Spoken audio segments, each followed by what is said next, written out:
경찰이 원하는 대로 다 맞출 필요도 전혀 없죠. 경찰이 얘기하고 있는 혐의가 다 사실이라 하더라도 마찬가지입니다. 제가 한 가지 더 팁을 드리자면은 수사관의 말을 100% 믿으실 필요도 없습니다. 수사관은 보통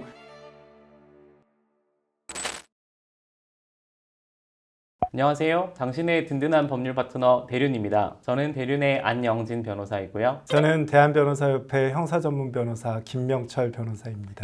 형사사건의 첫 번째 주제는 고소당했으니 경찰서로 오라는 경찰의 연락에 대응하는 방법입니다. 시작하기에 앞서 김명철 변호사님께 간단한 OX 퀴즈 하나만 내겠습니다. 문제입니다. 경찰이 유선상으로 내가 모르는 혐의를 물을 경우 나와 전혀 상관없음을 알리고 빨리 상황을 정리하는 게 좋다. 생각할 시간 3초 드리겠습니다. 3, 2, 1, 네! 정답이 뭐죠? 정답은 X입니다. 전화로 처음 연락이 왔을 때 일단 어떠한 의견도 밝히지 않는 것이 좋습니다. 보통 경찰에서 연락이 오게 되면 대부분 놀라거나 억울한 마음에 자기 방어를 위해서 본능적으로 혐의를 부인하려고 하는 경우가 많습니다. 그런데 전화로 나눈 대화는 대부분 기록으로 남아서 나중에 불리하게 해석이 될 수가 있습니다. 그러면 경찰이 빨리 대답하라, 빨리 조사받아 오라 라고 압박을 하면 어떡하죠? 그렇더라도 당황하실 필요는 없고요. 변호사를 선임한 이후에 연락드리겠습니다. 또는 일정을 확인하고 다시 연락드리겠습니다. 라고 대답하시면 됩니다. 보통 출석일을 한 주에서 2주 정도 시간을 갖고 잡으시면 되고 경찰 조사를 위한 충분한 준비를 하시면 됩니다. 고소를 당했다고 해서 범죄자가 되는 것은 아니기 때문에 죄인이 된 것처럼 안절부절 하실 필요는 전혀 없습니다.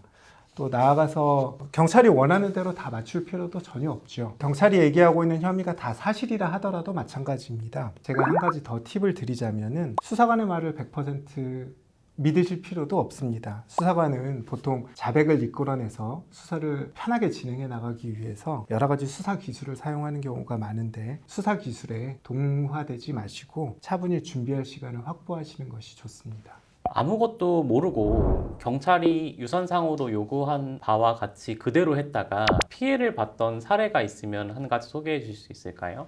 제가 여기서 어떤 특정한 사례를 소개해드리기는 좀 어려울 것 같고 변호인 없이 조사를 받으러 가는 경우에 피의자들이 이와 같은 피해를 보는 경우가 많이 있는데요. 수사관은 피의자에게서 자백을 이끌어내기 위해서 여러 가지 수사 기술들을 사용을 합니다. 그와 같은 수사 기술 중에는 라포 형성이라는 것이 있습니다. 라포 형성이라는 게 무엇이냐 하면은 피의자로부터 경계심을 해소하게 만들고 방어 기제를 약화시켜가지고 수사관과 일정한 친밀감을 형성하게 하는 것을 말을 합니다. 근데 이와 같은 친밀감이 수사관과 형성이 되고 나면은 피의자가 불필요한 진술까지 모두 하게 돼서 나중에 변호인이 선임돼서 이를 대처를 하더라도 상당히 난처한 상황이 되는 경우가 많이 있거든요. 따라서 그와 같은 경우는 좀 주의를 하셔야 됩니다. 네, 잘 들었습니다. 그렇다면 조사 일정을 늦춰 준비할 시간을 벌었다면 우리가 두 번째로 해야 될 것은 무엇일까요? 수사관과의 연락을 통해서 시간을 확보했다면 그 시간 동안 앞으로 있을 조사를 준비를 하는 것이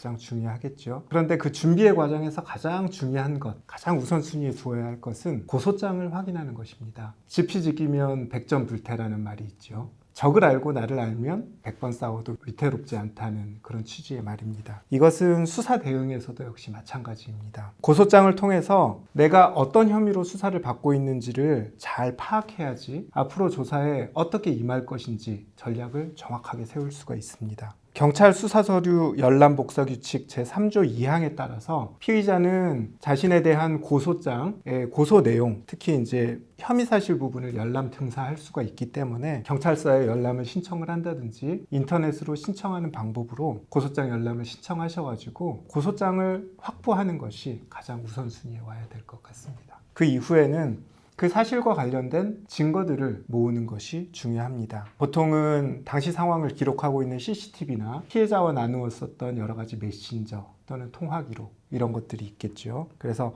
본인에게 유리한 증거를 빠짐없이 확보하는 것이 중요하고 이를 기준으로 해서 대처 방향을 정하는 것이 좋습니다. 이와 같은 정리 과정을 거친 이후에 양형 변론을 할 것인지 아니면 자신의 혐의를 부인할 것인지 결정하시게 됩니다. 양형변론이란 단어가 조금 어려울 수 있을 것 같은데 잠깐 덧붙이자면 양형변론이란 자신에게 쓰여진 혐의를 모두 깔끔하게 인정하고 형을 낮추는 것에 초점을 둔 변론을 의미합니다. 그러면 변호사님, 양형 변론을 준비할 경우에 어떠한 부분에 초점을 맞추면 좋을까요? 변호사님께서 방금 설명하신 것처럼 자신의 혐의를 인정을 하는 것을 뜻하는 것이기 때문에 피해자에게 진심으로 사죄하고 용서를 구하고 나아가서 합의에 이르도록 하는 것이 좋은 방법입니다. 다만 합의에 이르는 것이 혼자서 하기에는 여러 가지 어려움이 있으실 수가 있습니다. 왜냐하면 합의라는 것 자체가 피해자에게 강요할 수 있는 것도 아니고 피해자는 범죄 피해를 당한 이후에 정서적 심리적으로 매우 큰 어려움을 겪고 있을 수도 있기 때문입니다. 따라서 가해자가 직접 피해자와 접촉해서 합의에 이르는 것은 여러 가지로 어려움이 있을 수가 있습니다. 이런 경우에 변호사를 통해서 합의 과정을 진행하실 때 원활하게 진행하실 수가 있을 것입니다. 네, 잘 들었습니다. 합의를 진행하는 것이 왜 중요한지도 짧게 설명해 주실 수 있을까요? 합의를 하게 될 경우에는 피해자가 작성한 합의서와 처벌 불원서가 수사기관 또는 법원에 제출되게 됩니다. 그렇게 되면 수사 단계에서는 기소유예 처분의 가능성이